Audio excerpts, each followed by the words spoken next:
Assalamualaikum warahmatullahi wabarakatuh, pemirsa AMTV dimanapun Anda berada. Di program Cendekia kali ini saya kedatangan tamu yang sangat luar biasa. Beliau adalah Bapak Dr. Abdul Ghafur. Kalau sapaan akrab saya Mas Dokter. Gimana Mas Dokter, keadaannya hari ini sehat? Alhamdulillah sehat luar biasa. Terima Aktivitasnya kasih. gimana? Masih lancar nggih? Alhamdulillah keseharian di Universitas PGRI di Buana, kampus Lamongan. Lalu juga mengabdi di Ma'arif sebagai wakil ketua. Iya.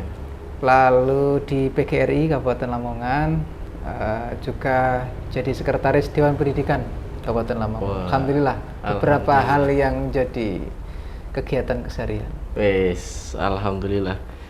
Banyak sekali aktivitas yang begitu masuk dalam organisasi ataupun instansi ya, yang luar biasa banyak ini yang tentunya pada hari ini sama dengan tema yang kita akan bahas, yaitu di Hari Guru. Luar biasa. Hari Guru menurut panjenengan kira-kira seperti apa, Mas?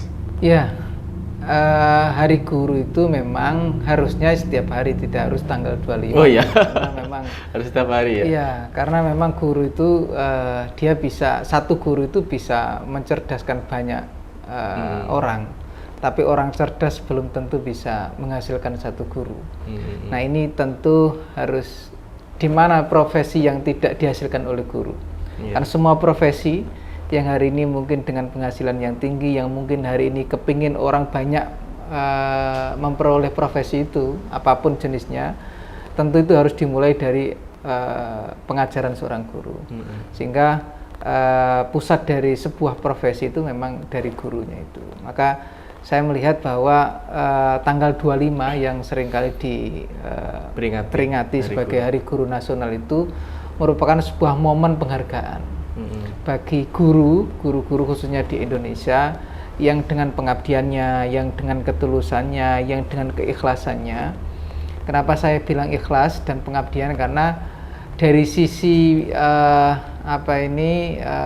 kesejahteraan, dari sisi penghargaan ini masih minim sekali, baik dari pemerintah maupun dari pihak luar. Ini yang kemudian tanggal 25 ini menjadi sebuah hari yang membahagiakan, penghargaan untuk para guru-guru kita. Ya mudah-mudahan ya, walaupun ini tentu bukan hari yang sakral, tapi paling tidak guru itu punya hari di mana mereka sangat istimewa. Iya, sangat istimewa. Ya. Termasuk kedatangan saya ke sini itu diantaranya adalah pengen hormat kepada guru saya yang dulu ikut menyelesaikan tesis jenengan. pada saat itu kan saya juga konsultasi soal tes di jenengan, ya. Ya, berarti saya gurunya ya. Guru, ya. Cuman belum bawa gula kopi lah. Oh iya. Saya di sini bawa kamera, bukan bawa gula kopi. Alhamdulillah. Saya juga bangga hari ini. Jadi kebanggaan guru itu ketika melihat muridnya lebih hebat daripada gurunya. Gitu. Jadi sampean bisa tanya ke semua guru itu kebanggaan menjadi guru apa. Jadi mereka kebanyakan mereka itu akan menjawab ketika siswanya lebih hebat daripada gurunya. Kan ada banyak itu kan cerita guru yang dilantik jadi kepala sekolah oleh muridnya yang hari ini jadi kepala daerah. Guru yang ketika dia punya masalah hukum dengan siswanya, dengan orang tuanya, nah ternyata ketika dia berada di persidangan, ternyata yang menjadi pengacara atau hakimnya adalah muridnya. Jadi ini sebuah kebanggaan, dan guru tentu ini menjadi cerita. Saya juga banyak cerita tentang guru yang ketika hari ini ketemu dengan saya, terus mereka mengucapkan selamat dan seterusnya. Tapi kebanggaan bagi seorang guru adalah ketika mereka melihat bahwa muridnya dulu yang mereka ajar, yang mereka dampingi, mereka didik, itu sekarang menjadi orang-orang hebat yang jauh melebihi mereka. Dan tentu yang hebat bukan muridnya, sebenarnya gurunya. Walaupun dengan sudut pandang yang berbeda-beda, tapi apapun itu tidak ada murid hebat tanpa guru yang luar biasa. Iya. Karena banyak sekali fenomena hari ini guru yang jungkir balik berusaha bagaimana agar bisa mengikuti zaman. Contoh kayak kemarin di era pandemi, guru harus berusaha semaksimal mungkin agar tetap bisa menjadi sosok public figure bagi anak didiknya yang paham tentang digital, paham tentang teknologi. Karena di era pandemi kita tahu semuanya mengalami kondisi yang tidak baik-baik saja, diantaranya dalam dunia pendidikan. Nah, mungkin menurut jenengan, kisah ada nggak waktu dulu di era pandemi? Sekarang kan sudah pembelajaran kan sudah mulai bergeser dan berbeda. Gimana menurut jenengan? Jadi merubah mindset itu memang tidak serta-merta, artinya tidak langsung jadi ya.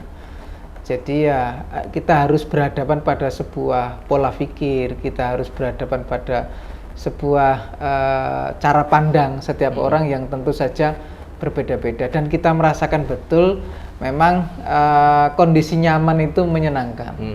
Jadi ya sudah, kegiatan rutin yang dilakukan itu kan ternyata menyenangkan. Nah, saya dulu itu juga sebenarnya sebelum ada pandemi itu sudah menggelorakan program kelas digital sebenarnya.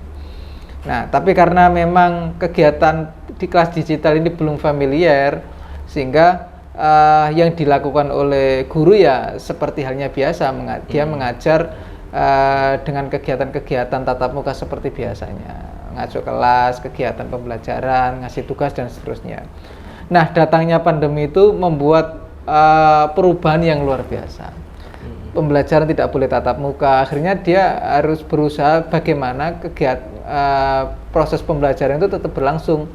Caranya bagaimana? Ada yang melakukan home visit, dia datang ke rumah siswanya satu persatu.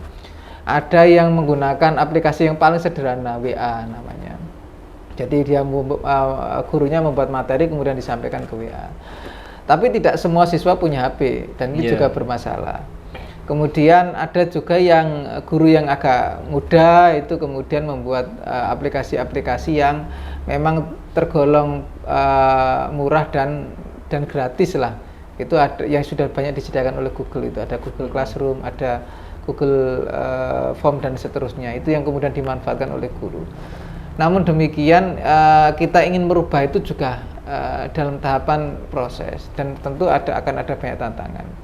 Pengalaman ketika saya mendampingi beberapa guru itu ya mereka banyak yang mengeluhkan karena walaupun kegiatan pembelajarannya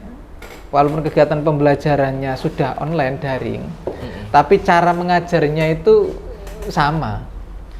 Jadi ketika mengajar di tatap muka itu kebawa juga ketika mengajar di daring itu, sehingga ya ini yang kemudian perlu untuk tentu kita perbaiki lagi ke depannya.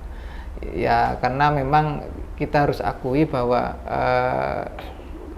karakteristik setiap orang berbeda-beda, kondisi sosiologis, geografis dan seterusnya itu berbeda-beda, dan tentu ini menjadi tantangan ke depan bagaimana guru-guru kita ini bisa lebih adaptif terhadap perkembangan teknologi informasi. Apalagi sekarang perkembangan zaman ini yang luar biasa. Ini yang tentu menjadi tantangan kita bersama. Ya mudah-mudahan lewat teman-teman muda, lewat banyak hal yang sudah dilakukan oleh Kemendikbud atau yang lain, ya ini yang mudah-mudahan nanti guru-guru ini bisa lebih terbawa suasana dengan semangatnya teman-teman ini. Iya. Karena banyak sekali sekarang guru-guru yang juga belum mendapatkan semacam apresiasi. Itu juga termasuk permasalahan hari ini yang masih kerak, yang masih kerak kita lihat, kita dengar di kalangan masyarakat. Oke, sebelum itu kita break sebentar.